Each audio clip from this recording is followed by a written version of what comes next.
सभी अपनी आंखें बंद, कमर सीधी। श्रमण भगवान महावीर स्वामी के चरणों में कोटिश्य वंदन। सभी चारित्र आत्माओं के चरणों में कोटिश्य वंदन। हमें जिनसे ज्ञान प्राप्त हुआ है उनके प्रति कृतज्ञता को व्यक्त करना यह हमारा परम कर्तव्य है।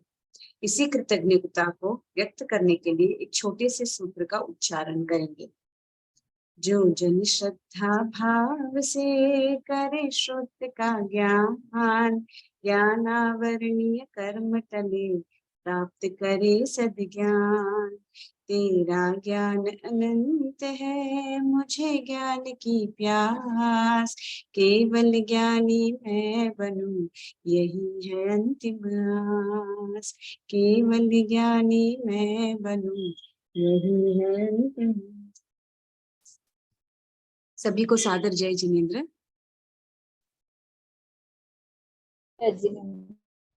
बुधवार की क्लास, हाँ, लास्ट फ्राइडे की क्लास में हमने 12 सूत्र किए थे तत्वार्थ सूत्र के। 12वां सूत्र लास्ट क्या था कि पांच तरह के ज्ञान बताए गए थे। कौन से? मति ज्ञान, श्रुत ज्ञान, अवधि ज्ञान, मन पर्याय ज्ञान, केवल ज्ञान। इसमें पहले 3 वाले जो ज्ञान थे, मति ज्ञान, श्रुत ज्ञान, अवधि ज्ञान, कैसे वाले ज्ञान है? जिनमें मन और इंद्रियों की सहायता लगती है, इसीलिए उसे परोक्ष ज्ञान कहा गया है। परोक्ष का मतलब क्या है? जहाँ पे आपको कोई निमित्त की जरूरत होती है। सिर्फ 2 फर्स्ट 2 ज्ञान जो थे ना, मति ज्ञान और श्रुत ज्ञान, उसमें मन और इंद्रियां इनकी सहायता लगती है, इसलिए उन्हें परोक्ष प्रमाण कहा गया था।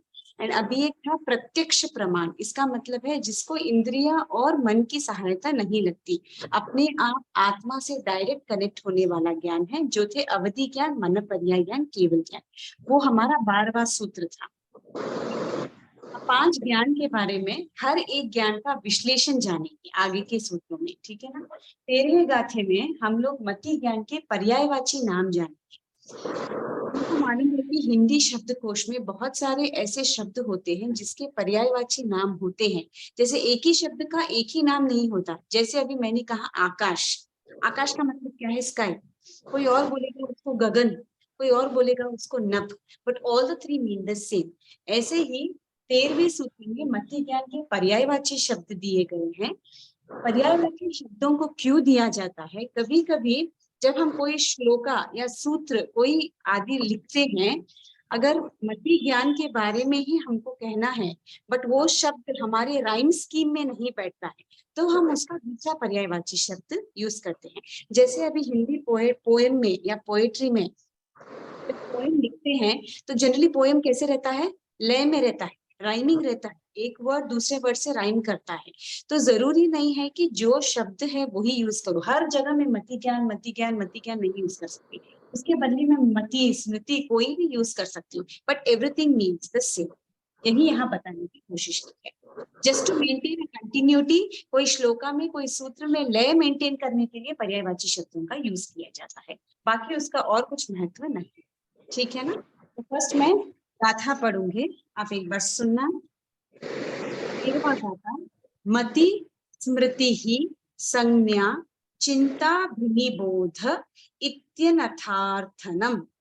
मति स्मृति ही संज्ञा चिंता विनिबोध इत्यनर्थार्थनंतरम। ठीक है, इसका यहाँ बोलने का मतलब क्या है कि मति ज्ञान के कितने पर्यायवाची शब्द निकाल सकते हैं? मति ऑलरेडी एक वर्ड है, नेक्स्ट है स्मृति, फिर है संज्ञा, फिर है चिंता, फिर है अभिनिबोध। ये सब शब्द अलग है लेकिन सब का मीनिंग एक ही है। हर एक शब्द का विश्लेषण करेंगे, एवरीथिंग सभी एंड होगा मति ज्ञान के मीनिंग में ही, बट अलग अलग रूप से इसको पढ़ा। मति का मतलब क्या है? इंद्रिय और मन की सहायता से जो हमें ज्ञान प्राप्त होता है उसे हम मति ज्ञान कहते हैं। दूसरा पर्यायवाची शब्द है स्मृति।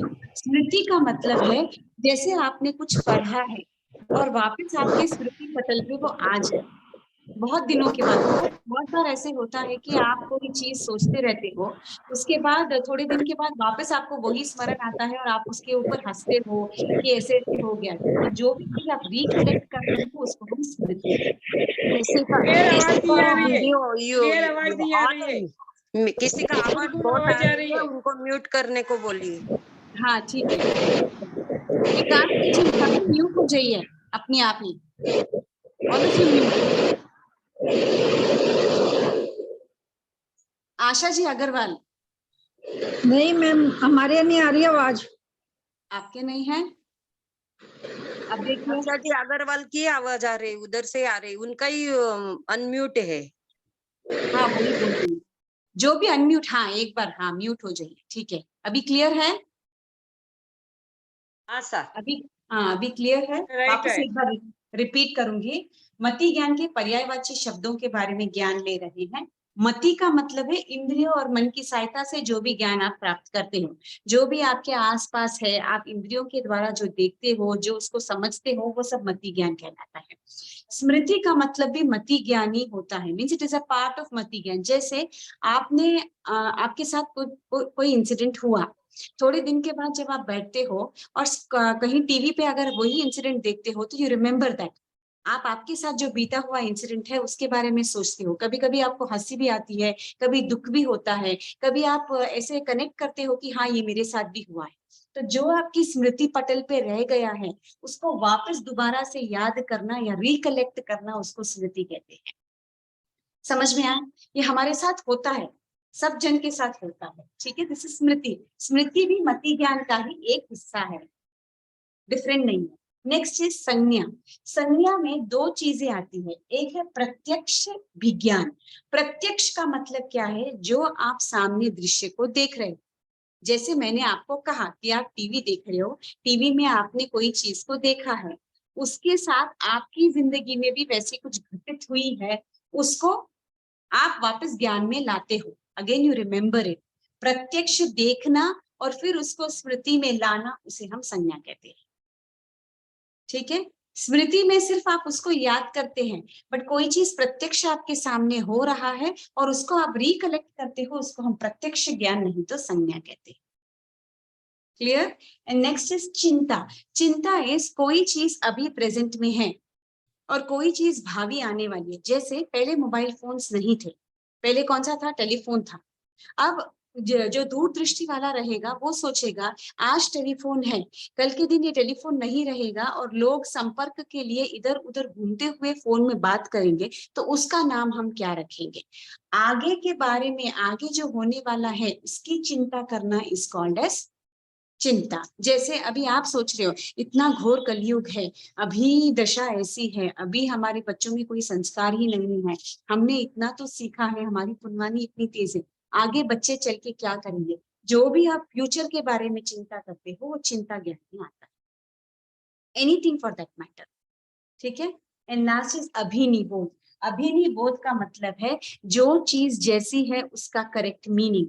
अगर मैं आपको दो शब्द दूं, एक है जलधर, ओके, और एक है नभ, ये दोनों मीनिंग में डिफरेंस है या नहीं है? जलधर का मतलब होता है बादल एंड नभ का मतलब होता है आसमान। अगर मैं बोलूं कि जलधर में आज बहुत सारे बादल छाए हुए हैं, तो ये करेक्ट है क्या सेंटेंस? नहीं, ये करेक्ट नहीं है, क्योंकि जलधर का मीनिंग ही बादल होता है। तो जो शब्द जैसा है उसको वही करेक्ट मीनिंग लेना, इसको अभिनिबोध। अगर मैं मति को श्रुत कहूं, श्रुत को अवधि कहूं, तो ये गलत हो जाए। एग्जैक्ट जैसा है उसका मीनिंग वैसे ही, उसके शब्द भले ही अलग अलग हो बट उसका मीनिंग एक ही रहेगा, और वो मीनिंग को करेक्टली समझना, इसको अभिनिबोध, ठीक है। बहुत सारे ऐसे वर्ड्स होते हैं जब हम बात करते हैं लोग उसका गलत मतलब निकाल लेते हैं, हम कुछ और बोलने की कोशिश करते हैं, लोग उसको कोई और समझते हैं, जो एग्जैक्ट उसका मीनिंग समझता है वो अभिनिबोध में आता है, ठीक है। तो ये मति ज्ञान के पर्यायवाची शब्द थे, मति, स्मृति, संज्ञा, चिंता, अभिनिबोध। भले ही शब्द अलग अलग हो पर सबका मीनिंग एक ही, सब इंद्रिय और मन की सहायता से ही प्राप्त किया जाने वाला ज्ञान है, ठीक है। क्लियर है? इसमें कुछ डाउट है? ये हमारा 13th वाला सूत्र है, 13वां।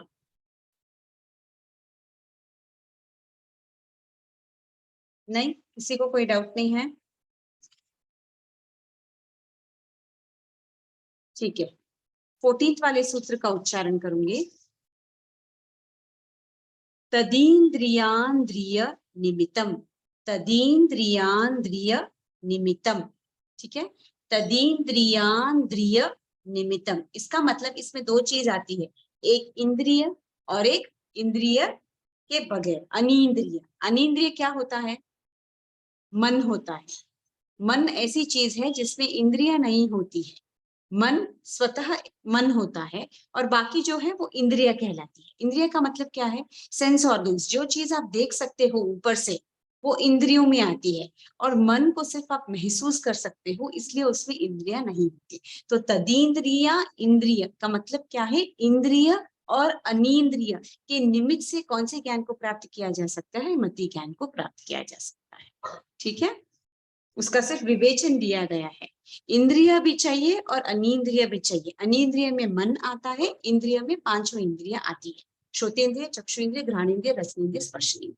ठीक है, ये पांचों इंद्रिय और मन की सहायता ही ये निमित्त है किसको? मति ज्ञान की प्राप्ति के लिए। यहां तक क्लियर है? 14th और 15th का था, नहीं 13th और 14th सा। अब 15वां सूत्र लूंगी। ठीक है, अवग्रहेहा वायधारणाः, अवग्रहेहा वायधारणाः, अवग्रहेहा वायधारणाः।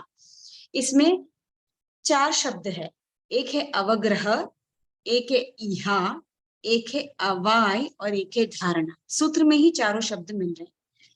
अब इनका मतलब क्या है मैं बोलूं। अब मति ज्ञान के बारे में आपने सुन लिया, मति ज्ञान क्या होता है, मति ज्ञान का निमित्त क्या है, मति ज्ञान के पर्यायवाची शब्द हमने समझ लिए। अब समझेंगे मति ज्ञान के भेद क्या है। ठीक है, मति ज्ञान के 4 भेद है, एक है अवग्रह, इहा, अवाय और धारणा। जैसे सूत्र कहता है अवग्रहेहा वाय धारणाः। ठीक है, फर्स्ट वाला भेद है अवग्रह। जैसे आप यहाँ पर बैठे हो, दूर कहीं कोई आवाज आ रही है, जैसे हम लोग अभी क्लास में थे और आवाज आ रही थी तो मेरा ऑडियो क्लियर नहीं था। कोई आवाज आ रही है, वो आपके कानों पर गिर रही है, बट आपको मालूम नहीं है वो कौन सी आवाज। आवाज आ रही है उतना ही मालूम, दैट कम्स अंडर अवग्रह। क्लियर हुआ? कोई भी चीज जो आपके कानों पर या आपके कोई भी इंद्रिय पर, अब जिनको सुनाई नहीं देता है वो उसको क्या करता है? फील करता है। जैसे कोई दूर चीज आपको दिखाई दे रही है बट आपको मालूम नहीं है वो क्या है, बट कुछ दिखाई दे रहा है। तो वो जो कुछ है, जो कुछ सुनाई दे रहा है, जो कुछ दिखाई दे रहा है, जिसके बारे में कोई परिपक्व ज्ञान नहीं है, वो अवग्रह में आता है। जैसे कोई दूर म्यूजिक सुनाई दे रहा है, ध्वनि सुनाई दे रही है, बट आपको नहीं मालूम है वो किसकी ध्वनि है, बस म्यूजिक सुनाई दे रहा है। ये सब अवग्रह में है। ठीक है, इहा, इहा में और एक स्टेप फर्दर जाएंगे। आपको सुनाई दे रहा है, इसमें नाद आ रही है, तो शायद ये तबला हो सकता है। ठीक है, होगा ही नहीं, हो सकता है। A case of doubt. दूर से गाड़ी आ रही है, आप देख रहे, शायद वो मारुति वैन हो सकती है। जब तक वो नजदीक नहीं आएगी तब तक आप उसको कोई पक्का प्रूफ के साथ नहीं बोल सकते, वो इहा में आता है। और जब आपको ये पक्का हो जाए, जो मुझे सुन, मैं ध्यान से सुन रही हूँ, मुझे सुनाई दे रहा है, नाद है, तो ये तबला ही है। जब आपको कोई चीज पुख्ता हो जाती है वो अवाय में, अवाय। आवाज नहीं आ रही है। आवाज नहीं आ रही है? ये अभी क्लियर है?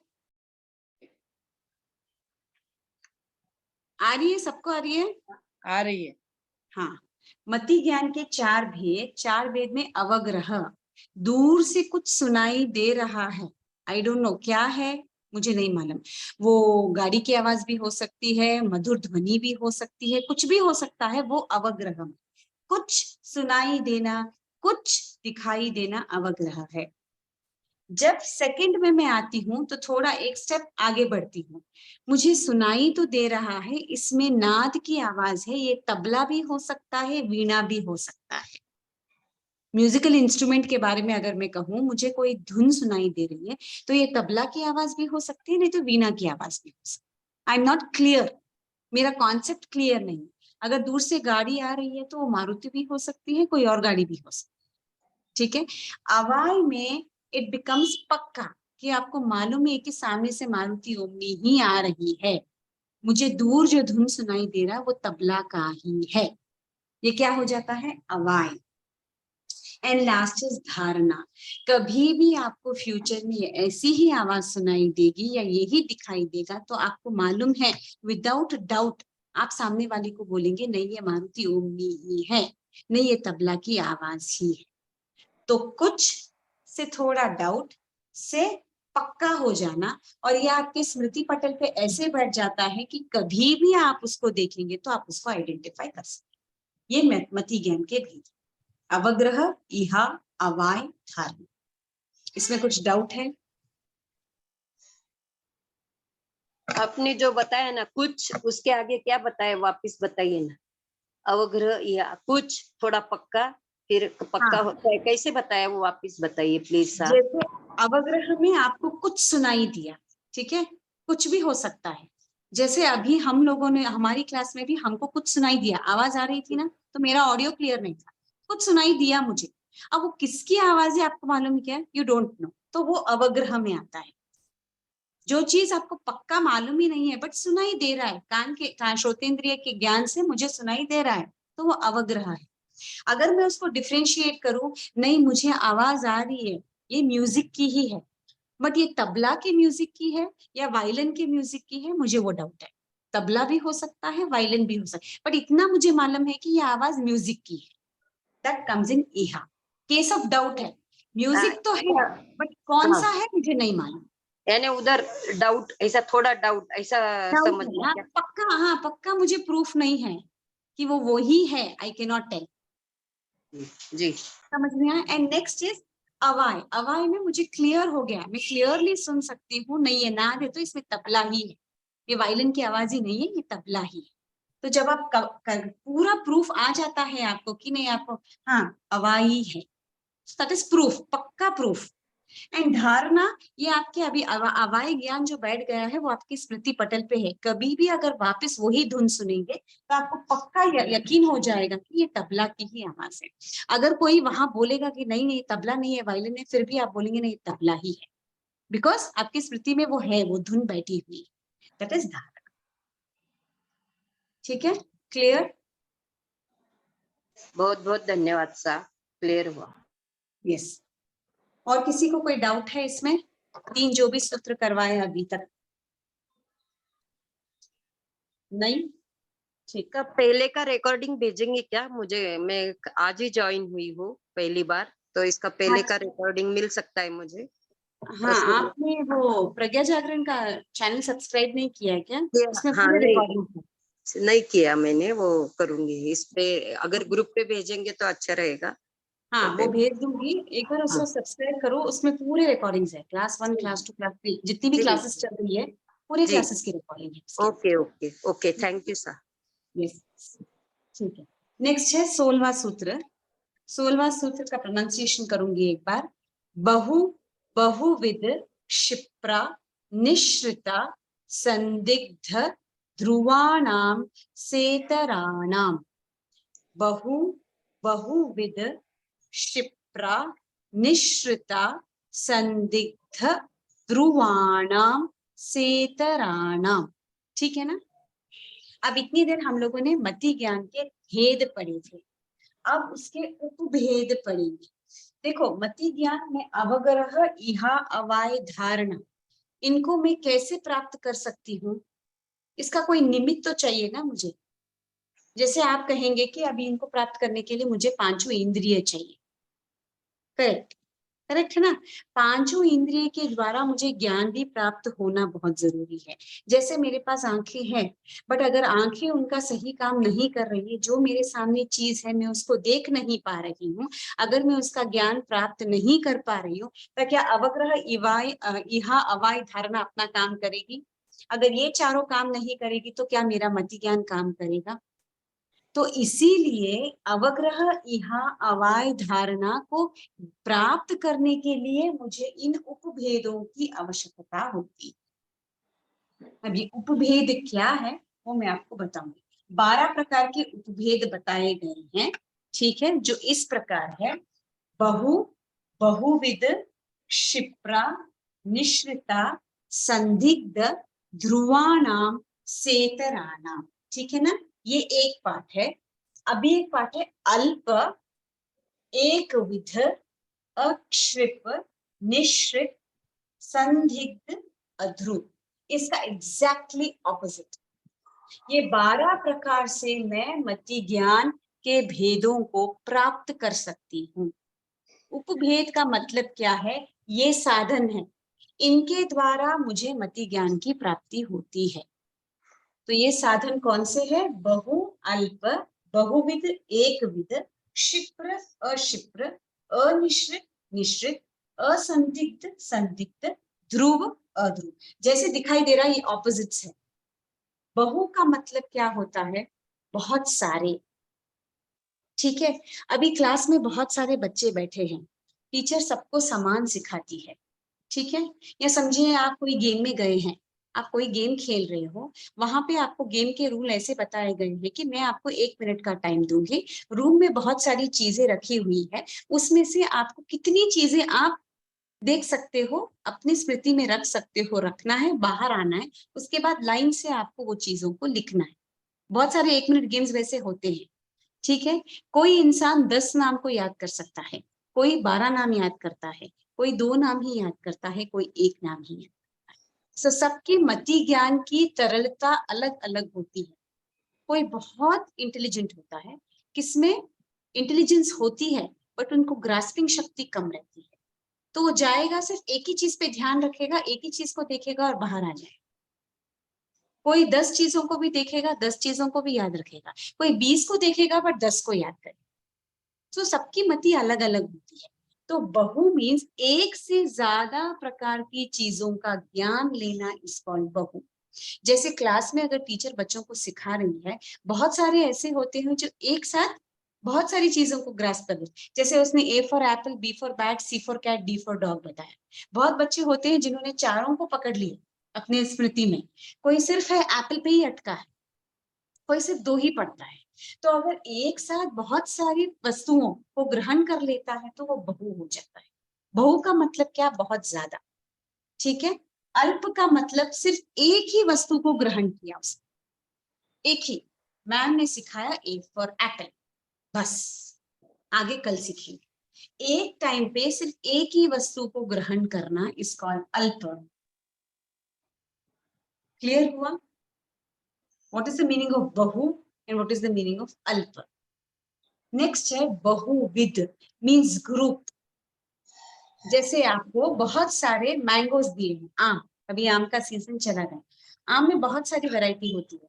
आपूस आम होते हैं, लंगड़ा आम होते हैं, केसरी होते हैं, रसपुरी होती है, बादामी आम होते हैं। अगर एक आदमी को खड़ा दिया जाए, उनकी ना बुद्धि इतनी तेज है कि खड़े खड़े भी वो इंसान बोल सकता है कि ये आपूस है, ये लंगड़ा है, ये केसर है, ये बादामी। दैट इज कॉल्ड बहुविध, मीन्स ग्रुप्स को भी आइडेंटिफाई कर सकता है, ठीक है। एंड एक विद, सिर्फ एक, इतने सारे दिए गए हैं बट मुझे सिर्फ एक ही मालूम है, ये आपूस आम, ये बाकी कौन से आम है मुझे नहीं मालूम। मीन एक ही ग्रुप को आइडेंटिफाई करने की शक्ति है, दैट इज कॉल्ड एक विद। तो ये जितने भी आपके मति ज्ञान के उपभेद और भेद है, ये सभी आपके पूर्वकृत कर्म की वजह से है। आपके जितने ज्ञानावर्णीय कर्म का क्षयोपशम रहेगा, उतनी आपके मति ज्ञान की बुद्धि तरक्तम होगी। अभी आप कहते हैं मुझे, मैं पढ़ती हूँ, मुझे समझ में नहीं आता है, मेरे सामने अगर 10 चीजें रखी गई तो मैं कंफ्यूज हो जाती हूँ, कौन सी चीज क्या है, मैं कनेक्ट नहीं कर पाती हूँ। ये सब आपके ज्ञानावर्णीय कर्म के क्षयोपशम, उपशम और क्षय के हिसाब से डिपेंड होता है। जितना ज्ञानावर्णीय कर्म गाढ़ा, उतना आपको अभी कोई भी चीज को ग्रहण करने में दिक्कत आती है, प्रॉब्लम आती है। आप एक साथ 10 चीजें रखें तो आप उसको देख नहीं सकते, आप उसको समझ नहीं सकते, आप कंफ्यूज हो जाए। तो ऐसे जो अगर बहुत सारे ग्रुप में चीजें रखी है, जैसे मैंने पेंसिल, इरेजर, शार्पनर सब रखे हैं, कोई शार्प रहेगा तो सब आइडेंटिफाई करेगा, बट कोई वीक रहेगा तो वो सिर्फ एक ही, हाँ ये पेंसिल है, ये बाकी की चीजें क्या है मुझे नहीं मालूम, आइडेंटिफाई नहीं कर सकते। तो ग्रुप की चीजों को आइडेंटिफाई करना एक साथ इस बहुविध, ग्रुप में सिर्फ एक ही चीज को या एक ग्रुप को आइडेंटिफाई करना इस एक ग्रुप। इसमें अलग अलग चीजें हैं, इसमें समान चीजों का ग्रुप, उसको आइडेंटिफाई करना बहुविध एक। ठीक है मंगला जी, कोई डाउट है आपको? जी हाँ, अगर हाँ, अभी बोलिए। जैसे आपने बताया आम का एक ही नाम बताया, लेकिन अगर आम देखे रहेंगे तो बहुत ज्यादा नाम बता सकते, अगर तो मालूम ही नहीं है तो फिर हाँ, वो कैसे पहचानेगा?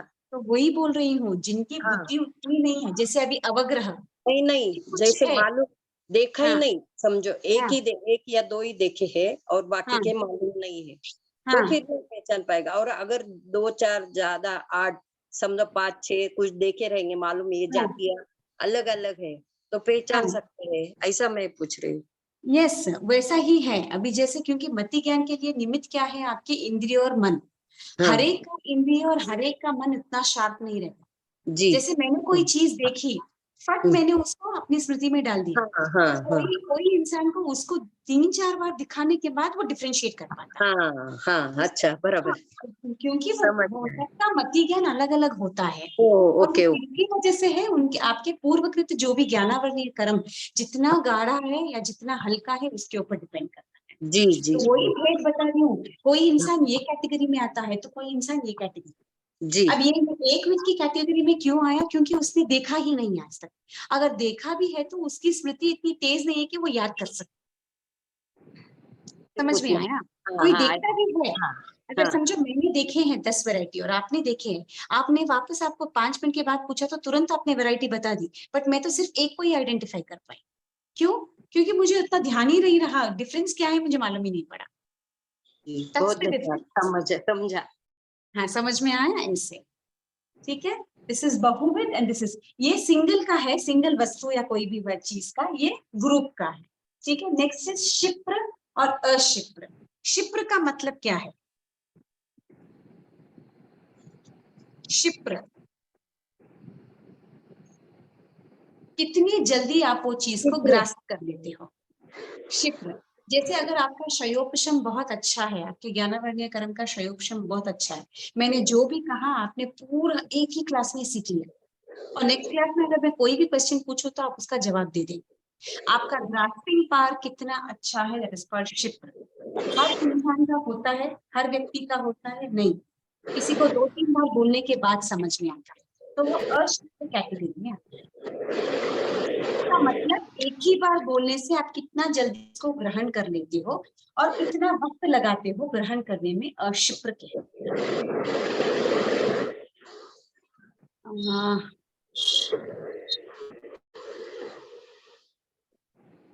किसी की बैकग्राउंड में आवाज आ रही है?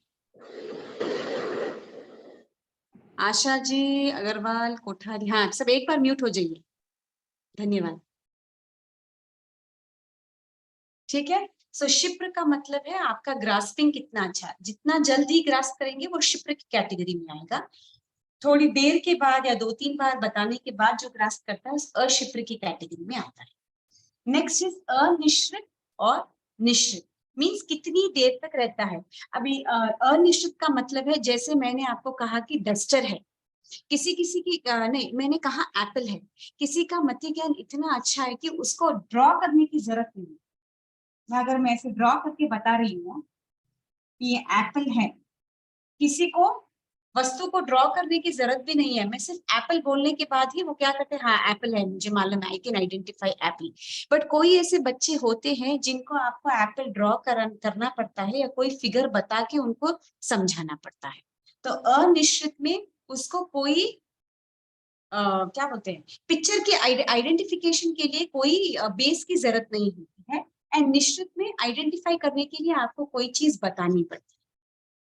ठीक है ना? अब जैसे मान लो अगर मुझे कोई चीज समझानी है आपको, ठीक है, कोई भी चीज जो बहुत डिफिकल्ट है मुझे समझानी है, अच्छा आओ लोग की सैर करें, मुझे समझानी है। जिसने ऑलरेडी बहुत बार सुना है वो क्या करेंगे, अवलोक की सैर करें। मैं बोलूंगी मध्यलोक यहाँ है, ऊर्ध्वलोक ऐसे है एंड अधोलोक ऐसे है। तो जिनकी बुद्धि बहुत अच्छी होती है, जिनकी ज्ञानावर्ण का क्षयोपशम है, वो अपने माइंड में ही लोक का पिक्चर बना देते हैं।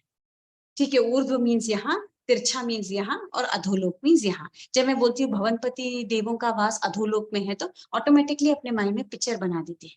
बट बहुत एक ऐसे होते हैं जिनको मालूम ही नहीं कि अधोलोक कहाँ है।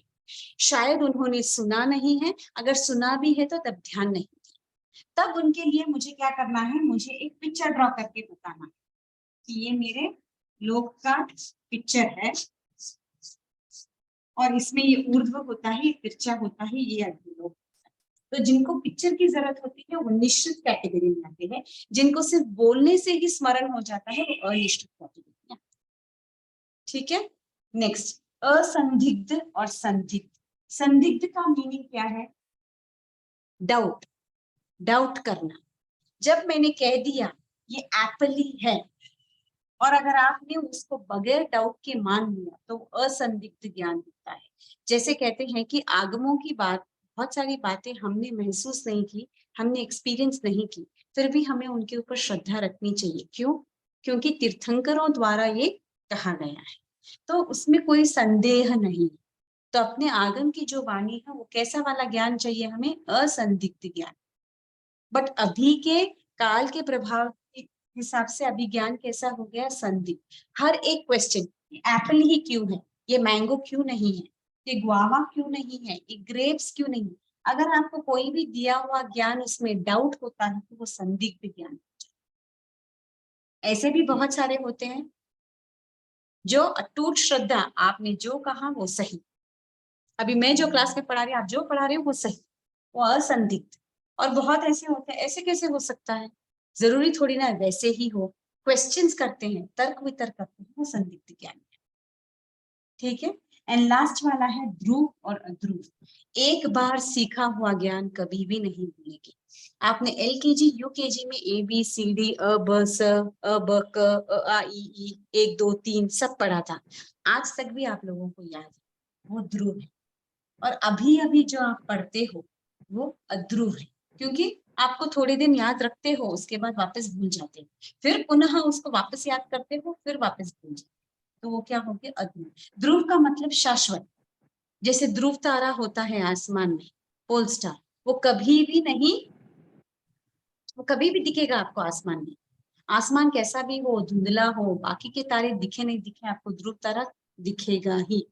सो जो शाश्वत ज्ञान होता है, एक बार आने के बाद जो नहीं जाता है वो ध्रुव, और जो आकर वापस जाता है, वापस स्मरण करना पड़ता है, वो अध्रुव। ठीक है, तो ये 12 भेद हो गए, 6 और 6 के ऑपोजिट टोटल है। इनके द्वारा ये क्या है, ये मति ज्ञान के भेद को प्राप्त करने के उपभेद क्या समझ में आ गया। जैसे आपको कलरिंग करना है, आपको ड्राइंग करना है, आपको पिक्चर मालूम है, बट जब तक मैं आपको कलर पेंसिल नहीं दूंगी आप ड्राइंग कर सकेंगे क्या, वैसे ही जब तक ये भेद का उपयोग आप नहीं करेंगे तब तक आप मति ज्ञान के भेद या मति ज्ञान को प्राप्त नहीं करेंगे। क्लियर हुआ यहाँ तक? एक्सक्यूज मी मैम, हाँ एक्सक्यूज बोलिए, मी, हाँ बोलिए। PDF में है ना 10th वाला संदिग्ध में एक लाइन आगे दी हुई है ना, हाँ संदिग्ध, बोलिए। संदिग्ध को अनिश्चित और निश्चित भी कहा जाता है।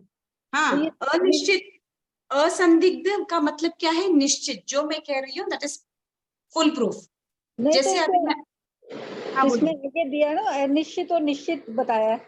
मीन्स अलग नाम, कहीं और अगर असंदिग्ध और संदिग्ध के बदले अनिश्चित और निश्चित भी कहा जा सकता है।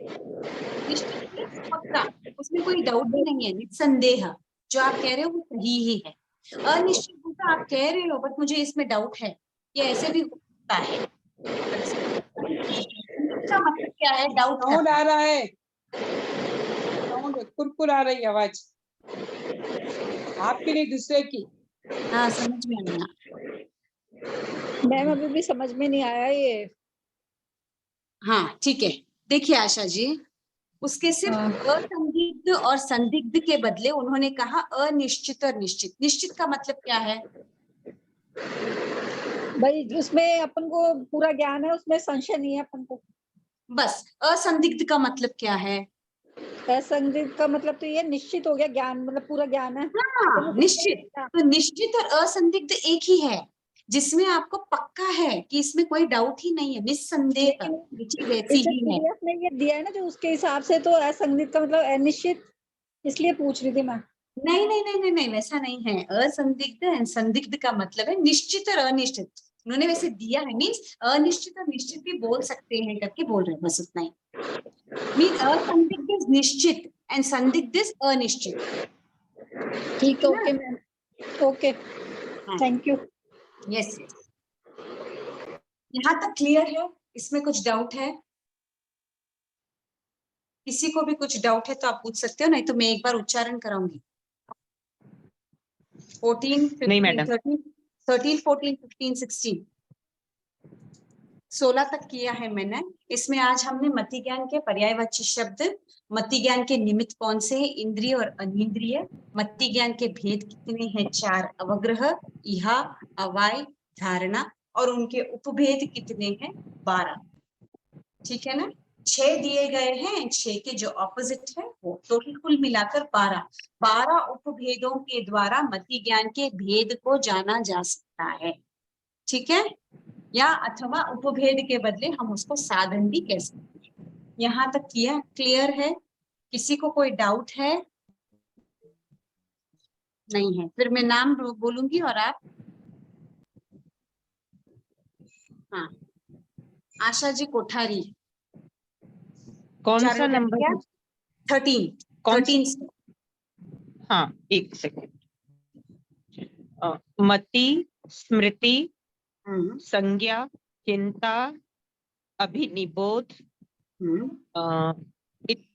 इत्यनर्थांतरम। वो चिंता भिनिबोध है, अभिनिबोध नहीं है। वो एस इज नॉट अ। चिंता, हाँ, चिंता अभिनिबोध, चिंता भिनिबोध। चिंता भिनिबोध। हाँ, उसको अ नहीं बोलना है, ठीक है ना? एस, हाँ, वो एस साइलेंस हो जाता है ना। यस, हाँ, एस इसलिए डाला जाता है कि वो it is just to prolong, उसको लंबा पकड़ने। चिंता अभिनिबोध है ना वो, तो चिंता अभिनिबोध टुगेदर इट इज अभिनिबोध। हाँ, बस इसलिए। इत्यनर्थांतरम। Yes, correct. आगे बोलो। हाँ, बोलिए। हाँ, तदिंद्रियानि निंद्रा, तदिंद्रिया निंद्रिय निमित्तम। ठीक है। 15वां, अवग्रहे भावाय धारणा। करेक्ट।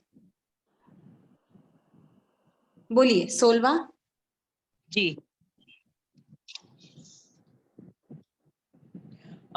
बहुविध क्षिप्राणि, क्षिप्रा निःसृता संदिग्ध ध्रुवाणाम सेतराणाम। करेक्ट। अर्थस्य। हाँ, अर्थ से नहीं किया है, ठीक है, बहुत अच्छे। हाँ, नेक्स्ट लीला जी बेताल, आप बोलेंगे। हाँ हाँ, मति, सुति, ज्ञाना, चिंता, हाँ, वापस बोलिए, बोधा। बोलिए। मति, सुमूर्ति, ज्ञाना, चिंता, सुमूर्ति, ज्ञान, चिंता, भिन्नी, बोधा, भी संज्ञा, संज्ञा बोलिए। संज्ञा, हाँ, हाँ। संज्ञा, चिंता, भिन्नी, बोधा। हाँ। इति न थ नरता न इति इतय न थ हाँ। थारा था न रम था थालन था नतरम तरम इत्यनर्थांतरम। इति नथातरम इति न था तरम। इत्य है वो, इत्य। इति नहीं, मेरे अंदर अलग है। इत्यनर्थांतरम। इत्यनर्थातरम।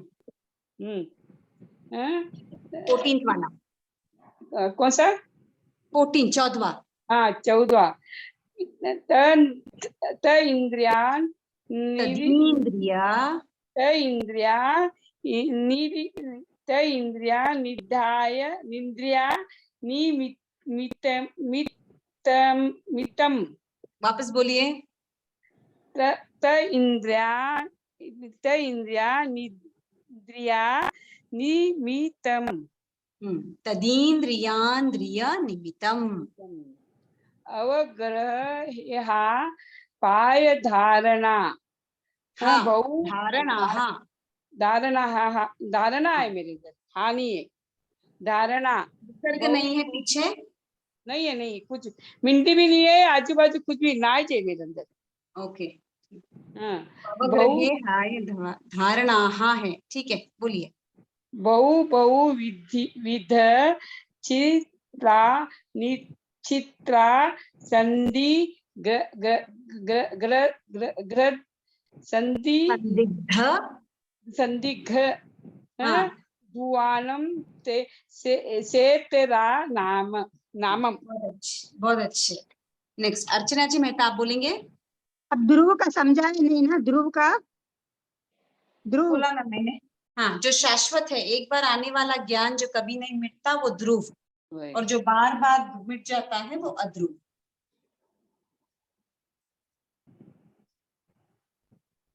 ठीक है। हाँ, अब अर्चना जी नहीं, आशा जी अग्रवाल, आप बोलेंगे। Yes ma'am. हाँ, बोलिए। मति स्मृति संज्ञा चिंता निबोध इत्यन्तरम। वापस बोलिए। इत्यन्तरम। इसका मतलब क्या है? इत्यनथांतरम मीन्स, इसका मतलब है ये सब इसके, हाँ बोलिए। इसके वो पर्यायवाची हैं, मतलब ये चार, मति स्मृति संज्ञा चिंता अभिनिबोध, हाँ, ये मुक्ति ज्ञान के पर्यायवाची हैं। मतलब हाँ, मीन्स अर्थांतरम मीन्स उनके अर्थ में कोई अंतर नहीं है। भले उनके शब्द अलग अलग हो, बट उनके अर्थ में कोई अंतर नहीं है। सो नथांतरम मीन्स नहीं है। क्या नहीं है? अर्थ में कोई अंतर नहीं है। ठीक है ना? पढ़िए, तदिन्द्रिया नंद्रिय निमित्तम। वापस पढ़िए। तदिन्द्रिया ननिन्द्रिय निमित्तम। तदीन्द्रियांद्रिय, या और न को साथ में ले लीजिए, इजी हो जाता है। तदीन्द्रियांद्रिय निमित्तम। नंद्रिय निमित्तम। ठीक है, बोलिए 15th वाला बोलिए। दोबारा बोलूं? तदिन्द्रिया 14th वाला। नंद्रिय हाँ, निमित्तम। हाँ, हाँ, अब बोलिए 15th। अग्रेह वाय धारणा। वापस बोलिए। अग्रेह हाँ, वाय धारणा। धारणा है, ठीक है। हाँ, बहुविध क्षिप्रा निश्रिता संदिग्ध ध्रुवानाम सेतारानाम। बहुत अच्छा, बहुत अच्छा। नेक्स्ट अर्चना जी मेहता, आपने बोल दिया।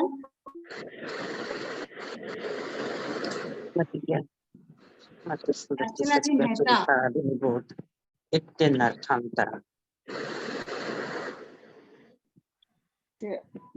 हाँ, बोलिए।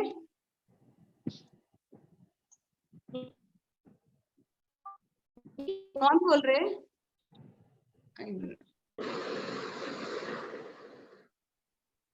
आशा जी बोल रहे हैं, अग्रवाल।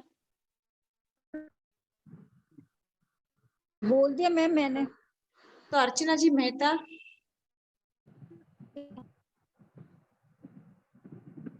जी। हाँ, बोलिए।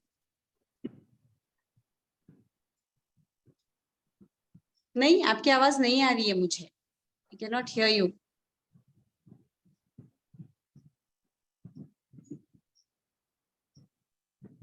आशा जी अग्रवाल बोल दिया। बोल दिया। मधु जी जैन। जय जिनेन्द्र सर। जय जिनेन्द्र, बोलिए। मति स्मृति संज्ञा चिंता विनिबोध इत्यनथांतरम।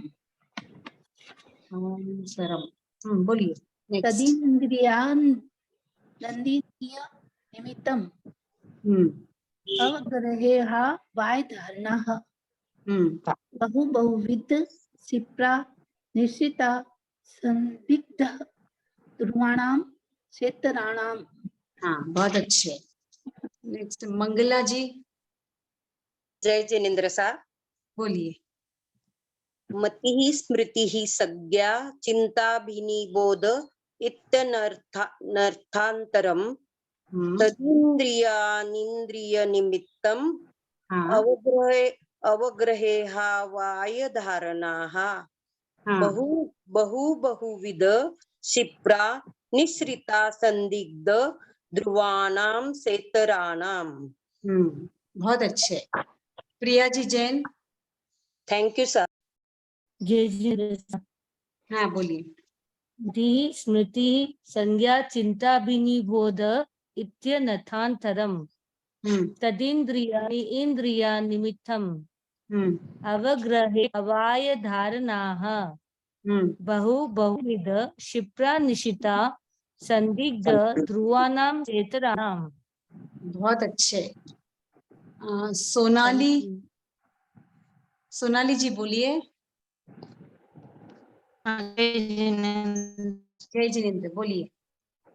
मति श्रुतिः मति मति स्मृति श्रुतिः संज्ञा स्मृति चिंता मति स्मृतिः संज्ञा चिंताभिनवो बोध इत्यनर्थान्तरं हाँ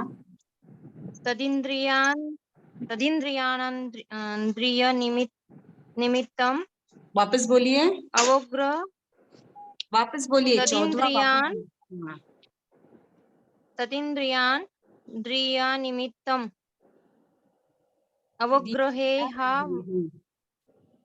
अवग्रहेया वायधारणः बहुविधा क्षिप्रा निःसृता संधिज्ञ ध्रुवाणां सेतराणाम्। बहुत अच्छे। Thank you. वीजी कौन है? विमला जैन, विमला जैन और वीजी। विमला जैन बोलेंगे आप? हेलो। ये वीजी आई डोंट नो किसके नाम से रजिस्टर है, आप बोलेंगे?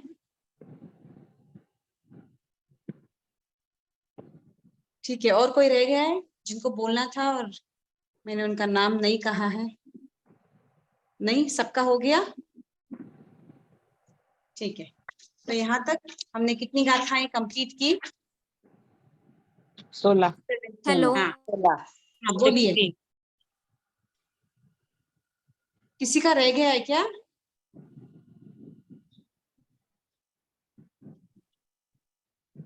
ठीक है, की रिकॉर्डिंग भेजना सा जरूर। हाँ ठीक है ना, पक्का। अब ये हो गया, शुरू से भेजना। हाँ तत्वार्थ का हो गया। अब करेंगे गति अगति। गति अगति में कहाँ तक किया था हम लोगों ने? नरक। नरक देवता में। तो नरक के 14 भेद और 7 नारकी के गति अगति हो गई थी। अब आज करेंगे देव। लास्ट क्लास में मैंने एक चीज बताई थी, नारकी में कौन से जीव नहीं जाते हैं? नारकी में कौन से जीव नहीं जाते हैं?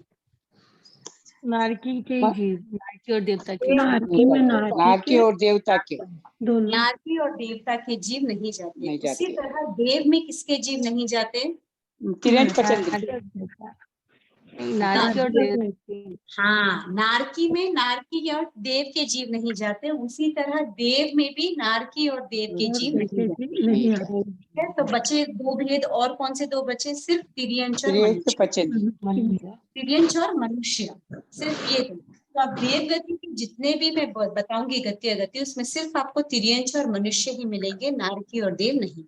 ठीक है, क्लियर हो गया? अभी देव के भेद कैसे कहे थे हमने? 25 भवनपति, 26 ज्ञानवंत, हाँ, 12 देव, 10 ज्योतिषी, 12 देवलोक, 3 ऋषि, 9 लोकांतरिक, 9 और 5 अंतर्विभाग। ठीक है, 99 जाति के देवता, उनके अपर्याप्त पर्याप्त टोटल 198 ऐसे बताए। अभी फर्स्ट कौन से जाएंगे?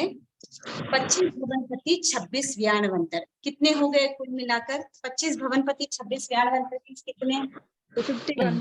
25 भवनपति प्लस 26 व्याणवंतर टोटल 51 जाति के देवता। 51 जाति के देवता की आगति कितनी? 111।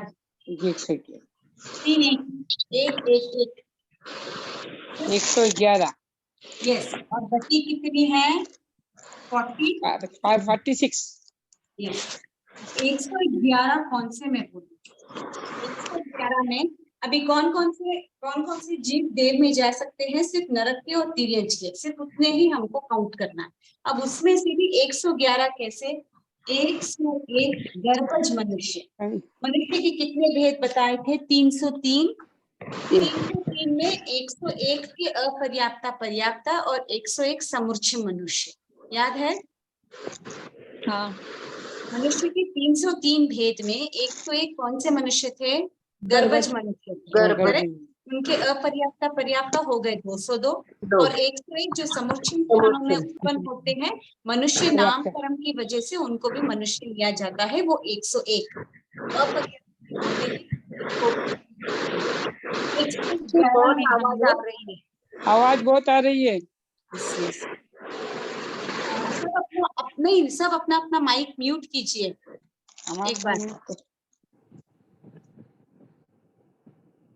हाँ ठीक है, ओके। तो अभी सिर्फ मनुष्य तिर्यंच के भेद बोलना है। उसमें पहले मैंने मनुष्य के लिए 101 गर्भज मनुष्य। 101 गर्भज मनुष्य में कौन आए? 15 कर्मभूमि वाले मनुष्य, 30 अकर्मभूमि वाले मनुष्य और 56 अंतर्द्वीप वाले मनुष्य। ठीक है ना? तो ये 101 गर्भज प्लस कौन है? 5 सन्नी तिर्यंच पंचेंद्रिय प्लस 5 असन्नी तिर्यंच पंचेंद्रिय, सबके पर्याप्त। आगति में जो भी जीव आएगा वो पर्याप्ता ही रहेगा, अपर्याप्त अवस्था नहीं रहेगी। ठीक है? 101 गर्भज मनुष्य, 5 असन्नी तिर्यंच पंचेंद्रिय और 5 सन्नी तिर्यंच पंचेंद्रिय। कितने हो गए? 101 प्लस 10 111। क्लियर? ये क्या हो गई? असन्नी अपर्याप्त नहीं रहेगा ना? असन्नी आगति में आएगा जब पर्याप्त अवस्था में नहीं। जी। मरकर जाता है जब पर्याप्त अपर्याप्त कब कैसे भी काल कर सकता है, बट कभी भी आएगा तो पर्याप्त अवस्था में ही आएगा। अगर देव में उसको उत्पन्न होना है तो पर्याप्त में ही उत्पन्न होना है। ठीक है ना? मीन जो असन्नी तिर्यंच पंचेंद्रिय रहेगा वो पर्याप्त अवस्था में काल करेगा तो ही वो 26 या 51 जाति का देव बन सकता है। Is it clear? वो असन्नी तिर्यंच पंचेंद्रिय में उत्पन्न हुआ, अगर वो अपर्याप्ता ही मर गया तो वो 51 जाति का देवता नहीं बन सकता है। Is it clear? यस। तो ओनली पर्याप्त वाले जीव ही आएंगे आगति। नेक्स्ट 46 में कौन कौन से आएंगे? 15 कर्मभूमि वाले मनुष्य, 5 सन्नी तिर्यंच पंचेंद्रिय, 5 सन्नी तिर्यंच पंचेंद्रिय, 3 बादल पृथ्वीकाय अपकाय वायुकाय,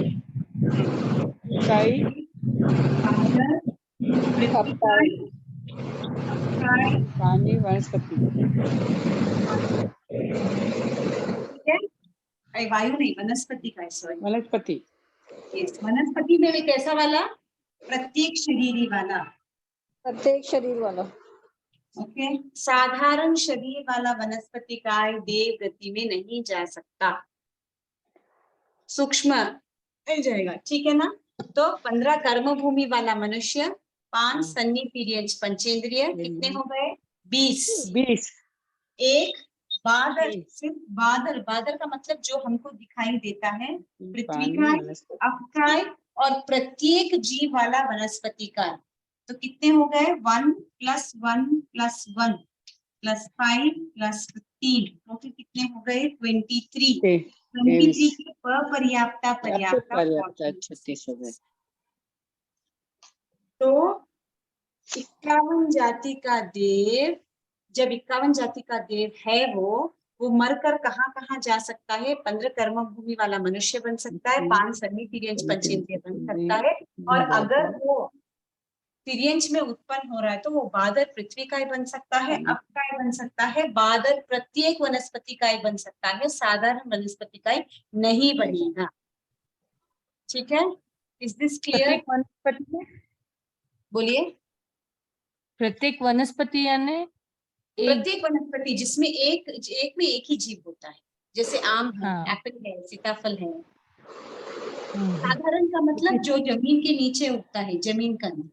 जमीन तो वो साधारण वनस्पति का ही नहीं बनेगा, वो प्रत्येक वनस्पति में जिस जीव में एक टाइम पे एक ही जीव की उत्पत्ति हो सकती है। जैसे अगर मैं सीताफल का एक बीज डालूंगी तो एक ही सीताफल का झाड़ देगा, करेक्ट ना? हाँ सर।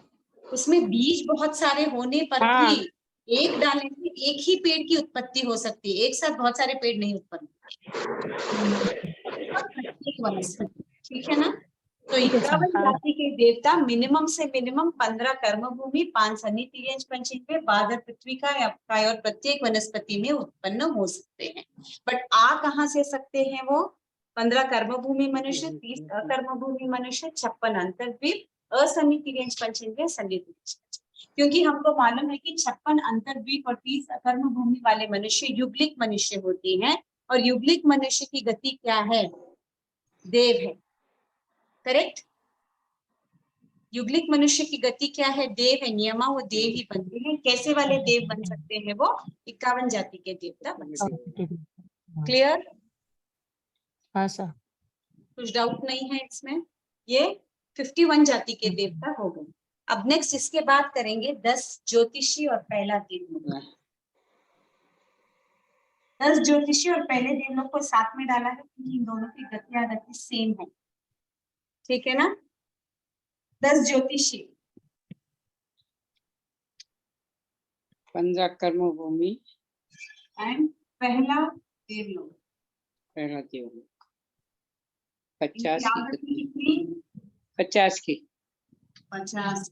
गति कितनी? 15 कर्म भूमि, नहीं, 50 आगति की। कितनी है? 50 की। गति कितनी है? 46 46 की। जैसे हाँ। लास्ट टाइम बताया, गति सेम है, ठीक है ना? सेम है। हाँ सर। आगति में 50 क्या कम हो गया? इसमें 15 कर्म भूमि, 30 अकर्म भूमि 15 मनुष्य कर्म भूमि, 30 अकर्म भूमि, भूमि और 5 5 सन्नी तिर्यंच पंचेंद्रिय, सन्नी तिर्यंच पंचेंद्रिय। हाँ, अब 101 गर्भज मनुष्य लिया था हमने किसमें? 51 जाति के देवता में हमने 101 गर्भज मनुष्य लिया था। उसमें 15 कर्म भूमि, 30 अकर्म भूमि और 56 अंतर्द्वीप। 56 अंतर्द्वीप वाले जो भी मनुष्य होते हैं वो सिर्फ कहाँ तक जा सकते हैं? 51 जाति के देवता बन सकते हैं, ज्योतिषी और पहले देवलोक में नहीं जा सकते। स्टॉप, वहीं तक जाकर रुक जाएंगे, ये देव नहीं बन सकते। कौन? 56 अंतर्द्वीप वाले मनुष्य, ठीक है ना? एंड इसमें और क्या कट हुआ है? 5 असन्नी तिर्यंच पंचेंद्रिय। हमने नारकी में देखा असन्नी तिर्यंच पंचेंद्रिय की आगति कहाँ है? सिर्फ पहली नारकी तक जा सकता है। यहाँ पंचेंद्रिय 51 देव ही बन सकते हैं, उसके ऊपर वाले देव बन नहीं सकते हो। क्लियर? आवाज आ रही है, कुछ समझ नहीं पड़ रहा है। हाँ ठीक है, तो आगति कितनी है? 10 ज्योतिषी और पहले देवलोक की 50 में से 111 में से क्या निकल गया? 56 अंतर्द्वीप और 5 असन्नी तिर्यंच पंचेंद्रिय। गति सेम है 46 की। क्लियर हुआ? इसमें कुछ डाउट है? नहीं, किसी को भी नहीं? नेक्स्ट है दूसरा देवलोक।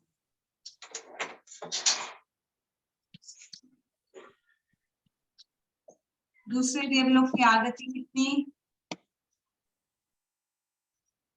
दूसरे देवलोक के 40 की। 40 40 में क्या आया? 15 कर्म 15 कर्म भूमि, 5 देवलोक, 5 ठीक ठीक है ना। अभी मैं बताऊंगी। 15 कर्मभूमि मनुष्य मालूम है, 5 भरत, 5 ऐरावत, 5 महाविधि, 5 सनी पीरियड्स पंचेंद्रिय 20। ये 30 अकर्म भूमि में 10 निकल गए। कौन से निकले मैं बताती हूँ। देवगुरु, गुरु, हरिवास, रम्यक्वास हेमवत और अरणवत। करेक्ट। देवगुरु, उत्तर गुरु, हरिवास, रम्यकवास, हेमवय, अरण्य। अभी जैसे हमारे देश में ले लीजिए, ठीक है ना, ये प्रेसिडेंट है, ये प्राइम मिनिस्टर है, ये चीफ मिनिस्टर्स, ये आम आदमी। जितना इसको मिलेगा इससे कम इसको मिलेगा। प्रेसिडेंट को जितना फ्रीडम है उतना प्राइम मिनिस्टर को नहीं है, प्राइम मिनिस्टर को जितना है उतना चीफ मिनिस्टर को नहीं है, चीफ मिनिस्टर को जितना है उतना नॉर्मल लोगों को नहीं है। हम कहाँ तक जा सकते हैं, एक लेवल तक हम लोग जा सकते हैं, बट ये कहीं पे भी जा सकते हैं। इसीलिए ये देवगुरु उत्तर गुरु भी है, सभी क्या है, अकर्म भूमि वाले मनुष्य ही है, बट सबके अलग अलग पुण्यवानी होती है। जिनकी पुण्यवानी कम, क्योंकि हमको मालूम है कि ये अकर्म भूमि वाले मनुष्य है, इसलिए ये कुछ भी धर्म नहीं करते हैं। ये युगलिक मनुष्य है, इनकी सबकी पूर्ति किससे होती है, कल्प वृक्षों से होती है।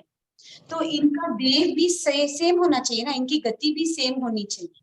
बट हम सभी अभी धरती पे रह रहे, क्या हम सबके धर्म एक ही है? नहीं, हम सबके कर्म एक ही है क्या? मेरा कर्म आपका कर्म अलग अलग है, उसी तरह इन लोगों की भी पुण्यवानी अलग अलग होती है। जिनकी पुण्यवानी कम वो कहाँ तक जाएंगे, सिर्फ ज्योतिषी देव और पहले देवलोक तक जाएंगे। जिनकी पुण्यवानी और अधिक वो दूसरे देवलोक तक जाएंगे। जिनकी पुण्यवानी और थोड़ी अधिक वो तीसरे से 8वें देवलोक तक जाएंगे। समझ में आएगा? इनकी पुण्यवानी के हिसाब से उनको उतने ही देवलोक मिलेंगे, बट नियमा देवलोक में ही जाते हैं। क्लियर हुआ? तो यहाँ कौन से छूट गए, हेमवय, एरण्य। हेमवय, एरण्यवय कहाँ तक जा सकते हैं, सिर्फ 10 ज्योतिषी वाले देव और पहले देवलोक तक जा सकते हैं, दूसरे देवलोक में उनको एंट्री नहीं है। अच्छा, यहाँ पे 2 छूट गए, नीचे के 2 छूट गए ना, ये 2 छूट गए, तो ये 5 हेमवय, 5 हेमवय और 5 हिरण्यवय, टोटल 10 ना। 30 में से 10 छूट गए तो 20। राइट। ओ नहीं, मैंने समझा ये किसके लिए छूटे, इसीलिए अभी ध्यान आ गया। हाँ, देवगुरु, उत्तर गुरु, हरिवास, रम्यक्वास। करेक्ट। 5 into 4 20, तो ये 20 जाएंगे, कहाँ जाएंगे, दूसरे देवलोक में जा सकते हैं। ये हेमवय, अरण्यवय दूसरे देवलोक में नहीं जाएंगे। क्यों नहीं जा सकते? रीजन है कि उनकी पुण्यवानी इतनी तेज नहीं है कि वो ऊपर वाले देवलोक में जा सकते। करेक्ट। जहाँ हम बैठे हैं सबकी पुण्यवानी अलग अलग होती है, सबके कर्म अलग अलग होते हैं, तो उसके हिसाब से सब अपने अपने आयुष्य को बांधे। Same is the case. तो ये 4 के ही नाम लेना ना, ये दोनों बोल सकते हो आप। किसी में 4 छोड़कर, देवलोक में 2 छोड़कर 4 के ही नाम लेना है ना। हाँ, सिर्फ 4, देवगुरु, उत्तर गुरु, हरिवास, रम्यक्वास, 4 ही चाहिए। ठीक है ना? हाँ, ये क्लियर हुआ? गति सेम है 46 की। 46 में क्या आया, 15 कर्म भूमि मनुष्य, 5 सनी प्लस 1 बादर पृथ्वी का, 1 बादर आपका और 1 बादर प्रत्येक शरीर। पर्याप्ता हो गए 46। क्लियर हुआ यहाँ तक? ओके। अब आएंगे नेक्स्ट, पहला किलविशी। किलविशी भी एक देव है ना। हाँ, पहला किलविशी, पहले किलविशी की आगति कितनी है, 30 की। 30 में 15 कर्म भूमि, 10 5 15 कर्म भूमि पूरे, 5 सनी से पूरे, 10 में हेम हरिवास और रम्यक्वास छूट जाते हैं, सिर्फ देवगुरु उत्तर गुरु जाएंगे। तो अगर मैं आपको पूछूं हरिवास रम्यक्वास वाले जो जीव है वो कहाँ तक जाते हैं, तो आपका उत्तर क्या रहेगा, दूसरे देवलोक तक जाता है। क्लियर? अगर मैं आपको पूछूं कि कोई युगलिक का जोड़ा है जो एम वही एरण्य वही से है, तो वो कौन कौन सी गति तक जा सकता है? वो पहली गति तो पहले पहले देव गति। पहले इन द सेंस पहले देवलोक तक, जो 10 ज्योतिषी पहले देवलोक तक जा पहले देवलोक तक। यस। अगर मैं पूछूं असन्निहित तिर्यंच पंचेंद्रिय है, वो कहाँ तक जा सकता है? अगर वो देव की गति बांधे तो कहाँ तक जाएगा? तो 101 इक्यावन देव 101 इक्यावन देवता इक्यावन जाति के देवता। 51 जाति के देवता तक ही जा सकता है। क्लियर हुआ? हाँ, ठीक है। तो आगति कितनी? 30 की, 15 कर्म भूमि, 10 में कौन से? 5 देव कुरु, उत्तर कुरु एंड 5 सन्निहित तिर्यंच पंचेंद्रिय, कुल मिलाकर 30, गति सेम 46 की। ये पहला किल्बिशी हो गया। अब 17 जाति, हाँ 17 जाति के देवता, 17 जाति के देवता में कौन से आएंगे? तीसरे से लेकर 8वें देवलोक तक 9 लोकांतिक, 9 ग्रवई,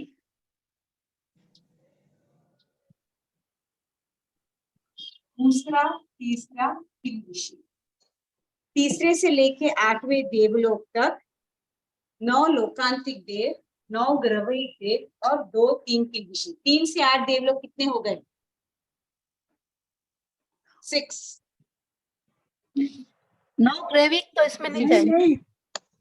नो ग्रेविक नहीं आता। नौ ग्रेविक नहीं आता है इसमें, किल्वेसिक आता है। हाँ सॉरी और 2 से 3 किल्वेसिक आता है। लिखा है ना 2 से 3 किल्बिशी। हाँ वही किल्वेसिक आता है। 1 2 2 प्लस 6 कितना हुआ? 8 3 4 5 6 7 8 6 हो गए। 6 हो गए। 6 प्लस 9 15, और 2 17 15 प्लस 17 कितने जाति के देव हो गए? 17। क्लियर? हाँ 17 जाति के देव की आगति कितनी है? 40 की। 20 की 20 की आगति 20 की। 15 कर्म भूमि वाले मनुष्य और 5 सन्निहित तिर्यंच पंचेंद्रिय। क्या छूट गया? देवकुरु उत्तर छूट। यहाँ देवकुरु, तो मैं पूछूं अगर देवकुरु उत्तर कुरु कहाँ तक जा सकते हैं? सिर्फ पहली किल्बिशी तक जा सकते हैं।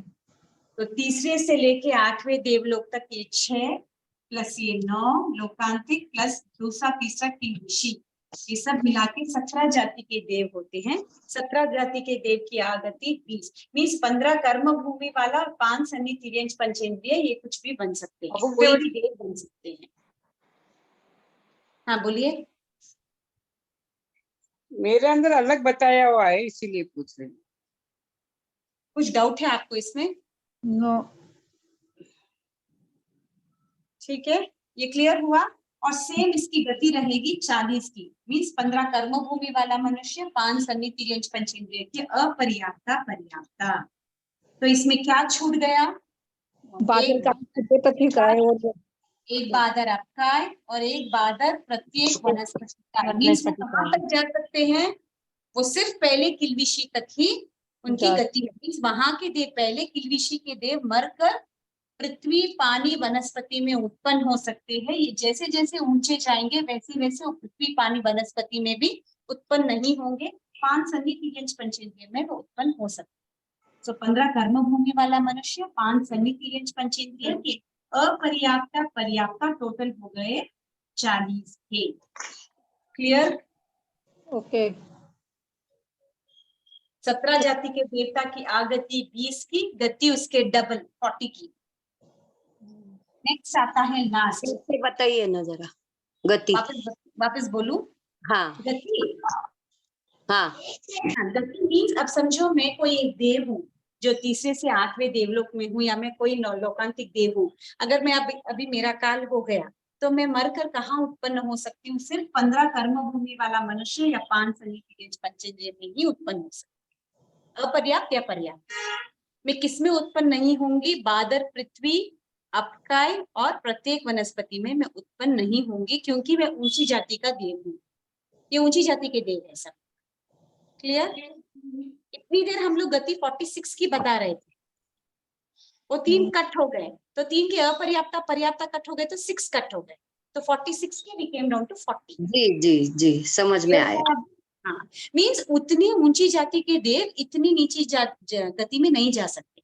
बादल, पृथ्वी, पानी, वनस्पति में तो उत्पन्न हो ही नहीं सकते। क्लियर हुआ? अगर तिर्यंच में उत्पन्न भी होंगे तो वो किस में उत्पन्न होंगे? 5 सन्नी तिर्यंच पंचेंद्रिय में ही उत्पन्न। ओके, ओके सर, समझ में आया आप? आया समझ में। नेक्स्ट है 9वें से लेके 12वां देवलोक है विभू, तो 3 से 8 हो गए। अब 9वें से लेके 12वें देवलोक तक 9 लोकांतिक, 9 लोकांतिक में 9 ग्रविक एंड 5 अनुत्तर विमान। 9 + 5 14, 14 + 4 18, 18 जाति के देव। 18 जाति के देव की आगति कितनी? 15 की। गति कितनी? उसका डबल 30। 5 सन्नी तिर्यंच पंचेंद्रिय, 9वें से लेके 12वें देवलोक, 9 ग्रविक और 5 अनुत्तर वाले जीव, विमान के जीव नहीं बन सकते, के देव नहीं बन सकते। तो वो कहाँ तक जा सकते हैं? सिर्फ 8वें देवलोक तक जा सकते हैं, उसके बाद उनका जाना निषेध है। और यहाँ से निकला हुआ जीव भी कहाँ आएगा? सिर्फ 15 कर्म भूमि वाला मनुष्य है। जैसे बोलते हैं ना, अभी बहुत सारे, जैसे जयमल जी मरसा है या कोई भी मरसा है जो 5 अंतर विमान में विराजमान है, वो और एक जीव किसका करेंगे? महाविद्य क्षेत्र में करेंगे, मुनि बनेंगे और वो सिद्ध बुद्ध मुक्त हो जाएंगे। मीन्स वो सिर्फ 15 कर्म भूमि वाला मनुष्य ही बन सकता है। क्लियर? वो 5 सन्नी तिर्यंच पंचेंद्रिय में भी उत्पन्न नहीं होगा, और 15 कर्म भूमि वाला मनुष्य ही इतने ऊपर वाले जाति के देव बन सकते हैं।